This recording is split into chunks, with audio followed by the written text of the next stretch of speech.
Hello friends, welcome to இந்த house. இன்றைக்கி rice கீர் எப்படி செய்யலான்னு பார்க்கலாம். இது க்ரீமியாகவும் டேஸ்ட்டாகவும் நல்லாயிருக்கும். நம்ம பண்ணுறதுக்கு 1 ஹவருக்கு முன்னாடி ஒரு 10 பாதாமை ஹாட் வாட்டரில் ஊற போட்டிருக்கேன்.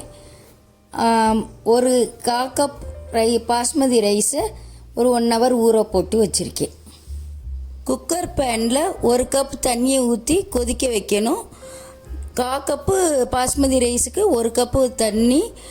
ஊற வச்ச பாஸ்மதி ரைஸில் தண்ணியை வடிச்சிட்டு கைட்டே நல்லா மேஷ் பண்ணி விட்டுக்கிடணும். அரிசிலாம் நல்லா பொடியாக இருங்க. அதை அப்படியே எடுத்து வச்சுட்டு ஏலக்காவை சேர்த்துக்கிட வேண்டியதான். 4 ஏலக்காவை தோல் உரித்து அதையும் அந்த தண்ணியில் கொதிக்கிற தண்ணியில் போட்டுட்டு அந்த அரிசியை போட்டு ஒரு 3 விசில் வேக வைக்க போகிறேன். இந்த ரைஸ் கீருக்கு பாஸ்மதி ரைஸ் தான் சூட் ஆகுங்க. ரொம்ப இந்த வாசனையும் டேஸ்ட்டும் ரொம்ப நல்லாயிருக்கும். அதனால் நான் பாஸ்மதி ரைஸ் தான் யூஸ் பண்ணுறேன். குக்கரில் ரைஸ் வேகிற நேரத்தில் 10 பாதாமை ஊற வச்சுருந்தேன்ல, அதை தோல் உரித்து எடுத்துக்கிட்டேன். அதை மிக்ஸி ஜாரில் ஒரு க்ரஷ் பண்ணி எடுத்து வச்சுக்கிட்டேன். ஏன்னா மையாக அரைக்கக்கூடாது. க்ரஷ் பண்ணால் தான் அது வாயில் நெருன்னு தட்டுப்படுறது டேஸ்ட்டாக நல்லாயிருக்கும். அதுக்குள்ளே குக்கரில் கேஸ் ரிலீஸ் ஆகி ரைஸை ஓப்பன் பண்ணிக்கிட்டேன். அது நல்லா மசிச்சு விட்டுக்கிடணும். நல்லா வெந்து மசிஞ்சிருச்சு பாருங்கள். நல்லா குலைவாக மசிஞ்சு நல்லா வந்துருச்சு. இந்த பாயாசத்துக்கு 700 ml மில்க் சேர்க்குறேங்க. நல்லா காய்ச்சி ஆற வச்ச பால் தான். அதை நல்லா ரைஸோடு சேர்ந்து மிக்ஸ் பண்ணி அதோட கொஞ்சம் வேக விடணும். ஜிம்மிலேயே வச்சுருக்கணும். அப்போ தான் அது ரைஸும் பாலும் நல்லா மிக்ஸ் ஆகி மேஷ் ஆகும்.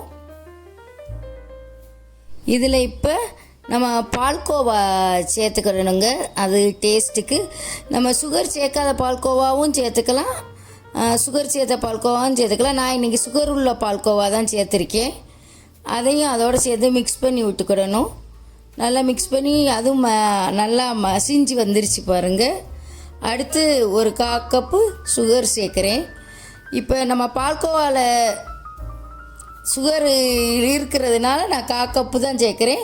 இப்போ பால்கோவாவில் சுகர் இல்லாத பால்கோவாவாக இருந்தால் ஒரு 1/2 கப்புக்கு சுகர் சேர்த்துக்கலாங்க. இப்போ இதை சிம்மில் வச்சு அப்படியே நல்லா கிண்டி விட்டுக்கிட்டே இருக்கணுங்க. அவை நல்லா அது கொஞ்சம் சிம்மிலே வெந்ததுக்கப்புறம் க்ரீமி ஆகிரும். நான் ஹாட் வாட்டரில் ஒரு பிஞ்சாக குங்குமப்பூ ஊற வச்சுருந்தேன். அதை இப்போ சேர்த்து அந்த வாசத்துக்கும் நிறத்துக்கும் சேர்த்துக்கிறேன். கீர் பாருங்கள் இப்போ பார்க்கவே எவ்வளோ அழகாக க்ரீமியாக இருக்குதுன்னு. இதில் இப்போ நம்ம க்ரஷ் பண்ணி வச்சுருக்கிற பாதாமை உள்ளே சேர்த்து நல்லா கிண்டி விட்டுக்கிடணும். அது அப்படியே நம்ம சாப்பிட்றப்ப அது வாயில் நிறன்னு பருப்பு மாதிரி தட்டுப்படுறது ரொம்ப நல்லாயிருக்கும். அப்புறம் கேஷ்யூ நட்டும் பிஸ்தாவும் அதுவும் பொடி பொடியாக ஒரு 7 நறுக்கி வச்சுருந்தேன். அதையும் உள்ளே சேர்த்து நல்லா மிக்ஸ் பண்ணி கிண்டி விட்டுக்கிடணும். இப்போ பாருங்கள், ரைஸ் கீர் அழகாக ரெடி ஆகிருச்சு. இதை நம்ம பிரசாதத்துக்கும் யூஸ் பண்ணலாங்க. சின்ன பிள்ளையிலேருந்து பெரியவங்க வரை இதை விரும்பி சாப்பிடுவாங்க. நீங்கள் இதை ஒரு முறை செஞ்சு பாருங்கள், ரொம்ப நல்லாயிருக்கும். லாஸ்ட்டாக இதில் 2 ஸ்பூன் நெய் சேர்க்கணுங்க. அந்த நெய்யோட வாசனையும் கப்பங்கப்பன்னு ரொம்ப நல்லாயிருக்கும். இப்போ நம்ம அடுப்பை ஆஃப் பண்ணிடலாமுங்க. கோகுலாஷ்டமி பிரசாதம் எவ்வளோ சூப்பராக ரெடி ஆயிடுச்சின்னு பாருங்கள்.